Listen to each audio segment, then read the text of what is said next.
أعمالنا من يهده الله فلا مضل له ومن يضلله فلا هادي له ونشهد أن لا إله إلا الله وحده لا شريك له ونشهد أن سيدنا وسندنا وحبيبنا ومولانا محمدا عبده ورسوله وأعوذ بالله من الشيطان الرجيم بسم الله الرحمن الرحيم ألف لام را تلك آيات الكتاب وقرآن مبين وقال تعالى أنتم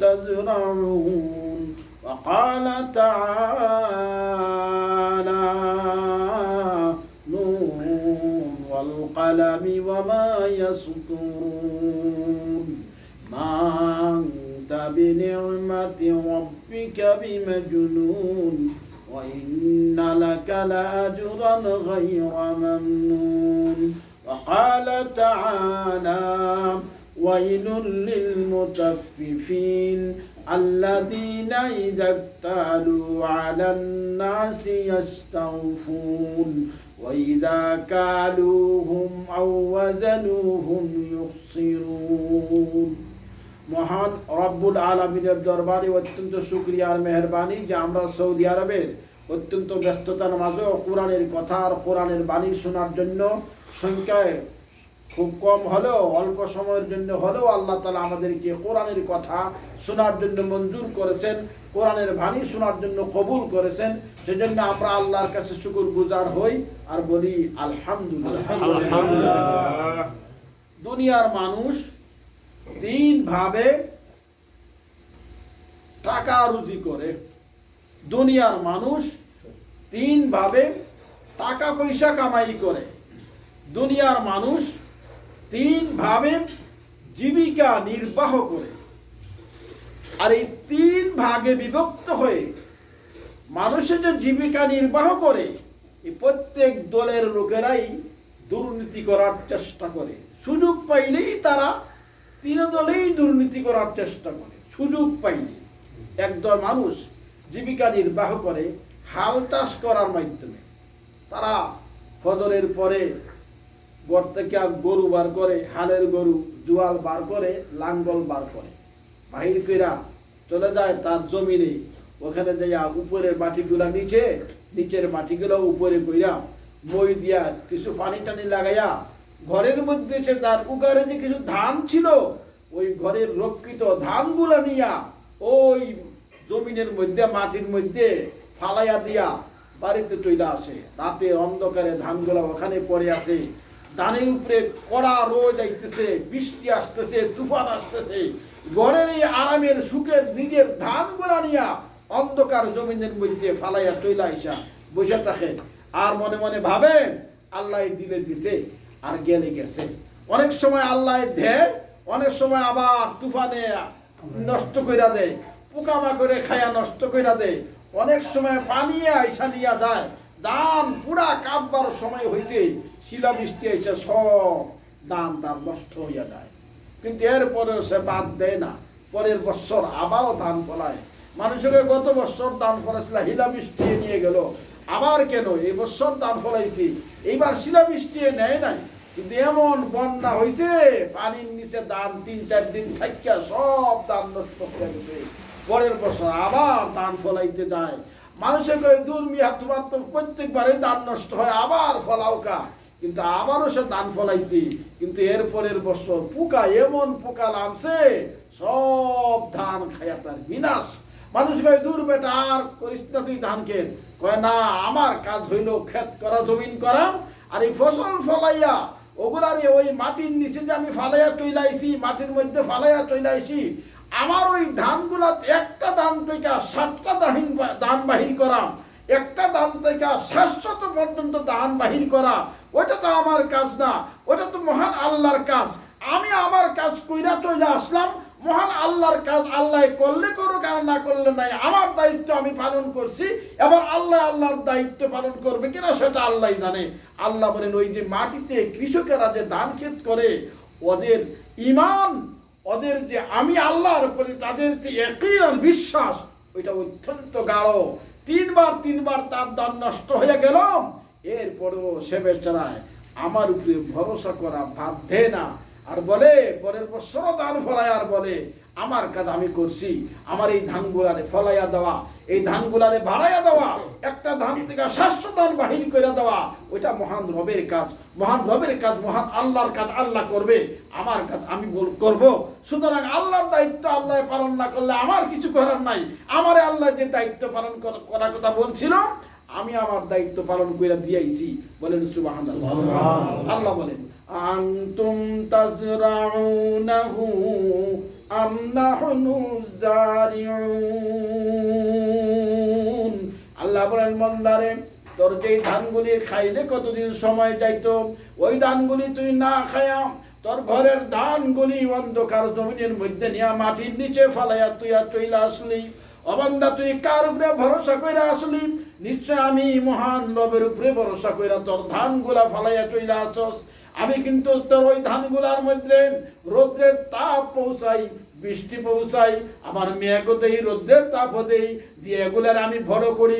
মিয়া তো হাব্বাতিন, একটা ধান থেকে আমি 100 ধান বাহির করি, আবার একটা ধান থেকে 700 ধান হয়ে যায়।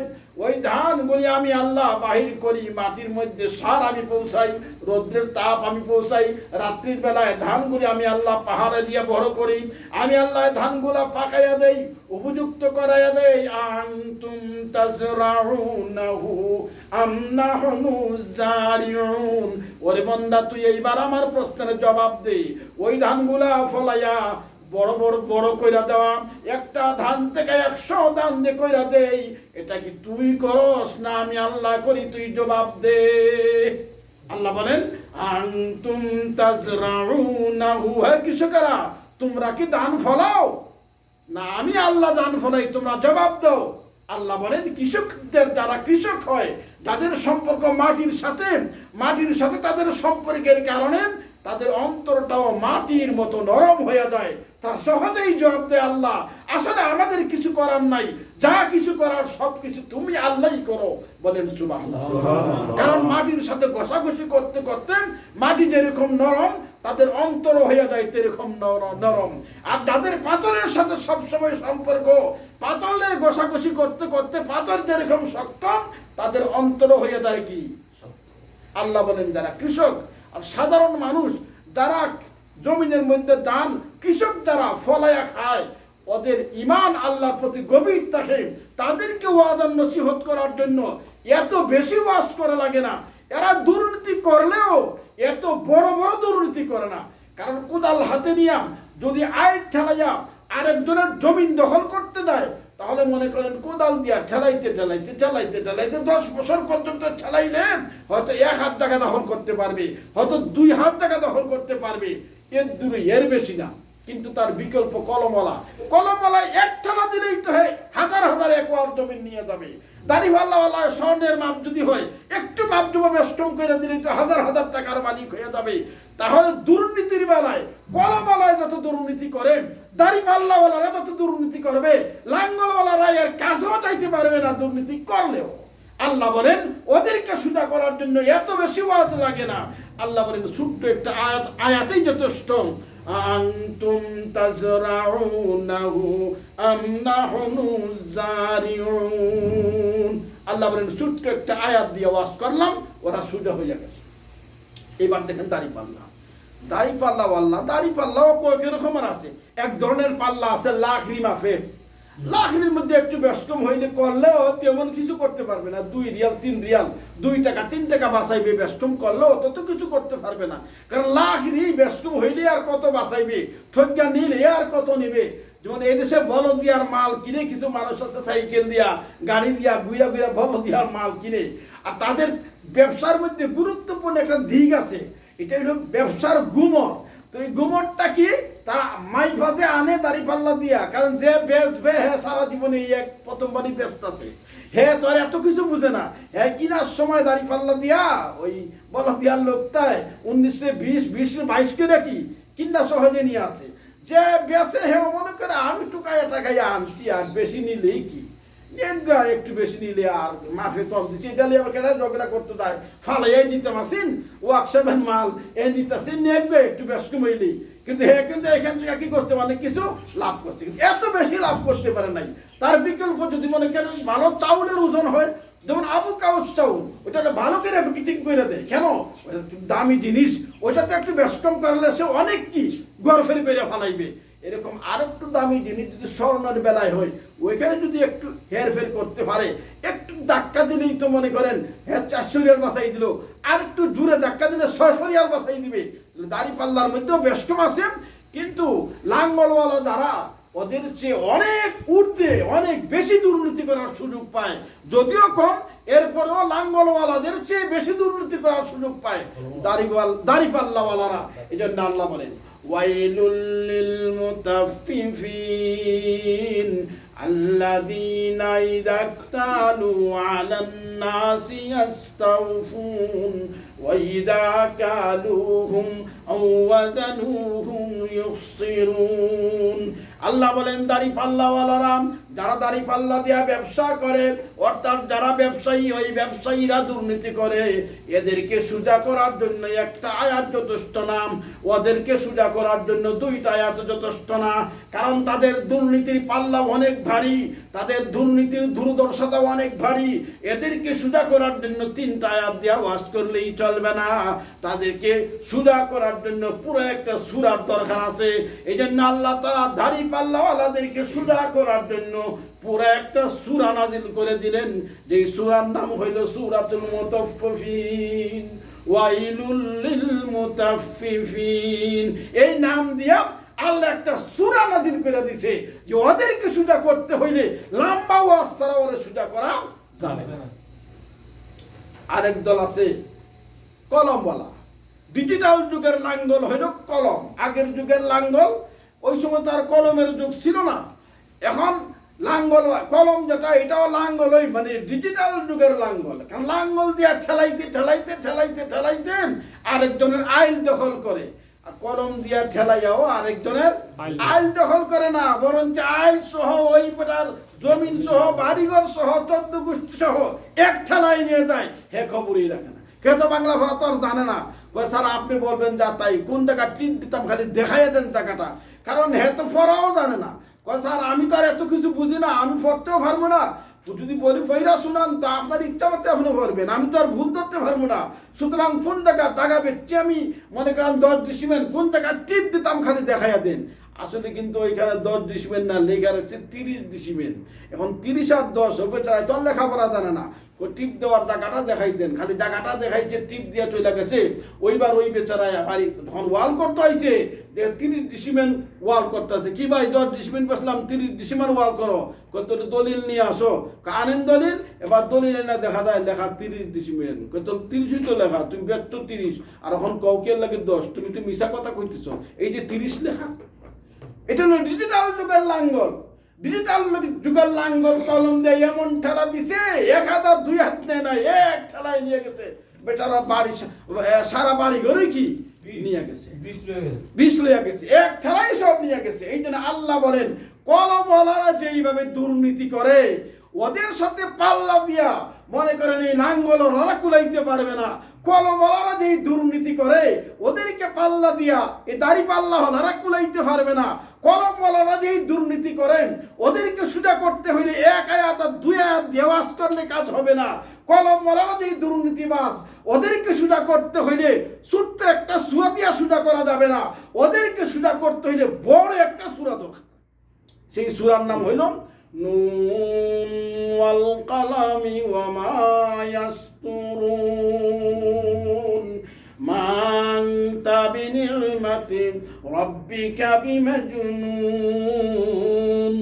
ইন্নাকা লা'আলা খুলুকিন আযীম ফাসাতুবসিরু ওয়া ইউবসিরুন বিআইয়িকুমুল মাফতুন تعدون إن ربك هو أعلم بمن ضل عن سبيله وهو أعلم بالمهتدين কলমওয়ালাদেরকে সুদা করার জন্য আল্লাহ আলাদা একটা সূরা, শুধু না একটা লম্বা সূরা নাযিল করলেন, যেহেতু তারা সবচেয়ে বেশি দুর্নীতিবাজ। তাহলে কি মনে করেন লাঙ্গলওয়ালারা বেশি দুর্নীতি করে না কলমওয়ালারা বেশি দুর্নীতি করে? জুতা চুরি করছে হেরে দইরা সবাই কিলায়, কিন্তু যারা বড় বড় দুর্নীতি করে এক ঠেলায় যারা মনে করেন কয়েক বিলিয়ন ডলার নিয়ে যায়, হেরে কিল দেওয়ার সাহস কেউ আছে? কারণ বড় ডাকাইতে তো সবাই আর কিলাইতে কি পারবে না, বড় চোরে তো সবাই কিলাইতে পারবে না। আল্লাহ বলেন এই জন্য এরা যেহেতু সবচেয়ে বেশি দুর্নীতিবাজ, এই জন্য হেদেরকে সুদা করার জন্য বড় একটা সূরা আল্লাহ নাজিল করলেন আর বললেন, ও দুনিয়ার কলমওয়ালারা তোমরা সাবধান হয়ে যাও, তোমরা সুদা হয়ে যাও। এত আদার নসিহত করলাম, এরপরেও যদি তোমরা সুদা না হও তাহলে সেই পরকালে জাহান্নামের সেই জ্বলন্ত আগুন তোমাদের জন্য অপেক্ষা করছে। তাই আমি কথা বলতেছিলাম যেটা, যে মানুষের তিন পন্থায় পয়সা রুজি করে, তিন পন্থায় মানুষে পয়সা কামায়, জীবিকা নির্বাহ করে। লাঙ্গল দিয়া করে, দাড়ি পাল্লা দিয়া করেন, আর কলম দিয়া করে। এই তিনটাই মূল পন্থা, মূল ধারা। আর তিন পন্থার লোকেরা এই দুর্নীতি করার চেষ্টা করে। আর তিন পন্থার লোকদেরকে সোজা করার জন্য আল্লাহ তাআলা আলাদা আলাদা ওয়াজ করে দিলেন আর বললেন যারা যেই পরিমাণ ওয়াজ করার দরকার আল্লাহ সেই পরিমাণ ওয়াজ করে দিলেন আর বললেন যে তোমরা দুর্নীতি আর করো না। কিন্তু এই ওয়াজের পরেও, এত লম্বা আয়াত আলোচনার পরেও যদি কেউ দুর্নীতি করেন, আল্লাহ বলেন তাহলে তোমরা পরকালের শাস্তির জন্য প্রস্তুত থাকো, পরকালের শাস্তি গ্রহণ করার জন্য তোমরা রেডি থাকো। কেউ 1 ডিসিমেন্ট জায়গা দখল করে, 1 হাত জায়গা যদি কেউ দখল করে অবৈধভাবে, আল্লাহ তাআলা কিয়ামতের দিন সারা পৃথিবী হের মাথার উপর উঠাই দিব। তুই জায়গার বড় অভাব ছিল তোর, ওই বেটার 1 হাত জায়গা দখল করছস, নে কত জায়গা তোর লাগবো, সারা পৃথিবী হের মাথার উপরে দিব। মনে করেন হ্যাঁ কি খুব আরাম লাগবো না কষ্ট লাগবো? সারা পৃথিবী দিয়ে দিবে। আর যে শাস্তি হওয়া তার শাস্তি সে ভোগ করতে থাকবে, কষ্ট হইতেই থাকবে। ওয়ালা ইয়ামুতু ফিহা ওয়ালা ইয়াহইয়া, সেই এটা চাপের কারণে সে মরবেও না আবার জীবিতও থাকবে না, মধ্যখানে তার কষ্ট হইতে থাকবে, কষ্ট হইতে থাকবে। সকলেই বলেন নাউযুবিল্লাহ। এজন্য আমরা অন্যের হক, আল্লাহর, আমি ফরজ নামাজ হয়তো ছেড়ে দিয়েছি, কোন গুনার কাজ করেছি, আল্লাহর হক নষ্ট করছি, আল্লাহর কাছে মাফ চাই। কিন্তু আরেক বেটার জমিন দখল করে আল্লাহর কাছে মাফ চাইলে কি আল্লাহ মাফ করবে? আরেক বেটার হক নষ্ট করছি, বেটার টাকা, বেটারে ঘুষি মারছি, অথবা বেটারে আমি কূপ দিছি, বেটারে লাঞ্ছিত করছি, অপমানিত করছি, বেটার জায়গা দখল করছি, বাড়ি দখল করছি, টাকা মাইরা খাইছি, বেটার টাকা মাইরা খাইয়া যদি আমি আল্লাহর কাছে কান্দা কাটি করি তাহলে কি মাফ হবে? অবশ্যই হবে না। এটা হলো হুকুকুল ইবাদ। প্রথমে বান্দার হকটা দিতে হবে, এরপরে কি আল্লাহর কাছে মাফ চাইতে হবে। আউযু বিল্লাহি মিনাশ শাইতানির রাজিম। বিসমিল্লাহির রহমানির রহিম। আলিফ লাম রা তিলকা আয়াতুল কিতাবি ওয়া কুরআনিম মুবিন। আমরা আলোচনা যে শুনলাম, এটার মূল উদ্দেশ্য হইল আমরা যে জায়গায় আছি, দুর্নীতি করার সুযোগ অনেক সময় হইয়া যায়। অনেক সময় দুর্নীতি আমি করব, আল্লাহ ছাড়া কেউ দেখবে না, আমার সমাজের, আমার বন্ধু বান্ধব, আমার আত্মীয় স্বজন কেউ দেখবে না। ওইখানে যদি আমি দুর্নীতি করি হয়তো ফাইয়ালামু 10 লাখ তো না, কারণ আমরা তো এত বড় শিক্ষিত না, মনে না ফাইয়ালামু 1 টাকা ফাইয়ালামু, হয়তো ফাইয়ালামু 100 রিয়াল ফাইয়ালামু, 400 রিয়াল ফাইয়ালামু, এরকম সুযোগ অনেক সময় হয়ে যায়। কিন্তু আল্লাহর এই কোরআনের এই আলোচনার মাধ্যমে আমরা জানতে পারলাম সুযোগ হইলেও আমরা দুর্নীতি কি করব না।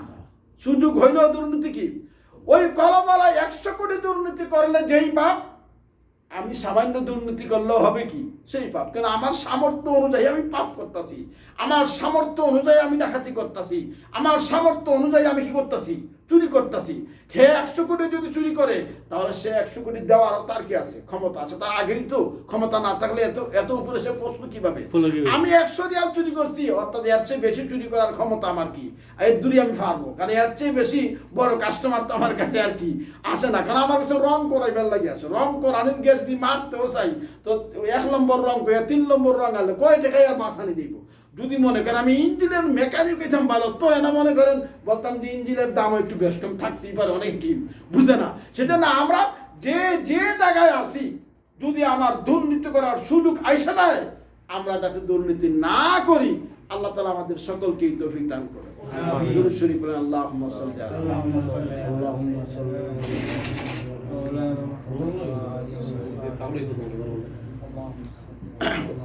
আস্তাগফিরুল্লাহ।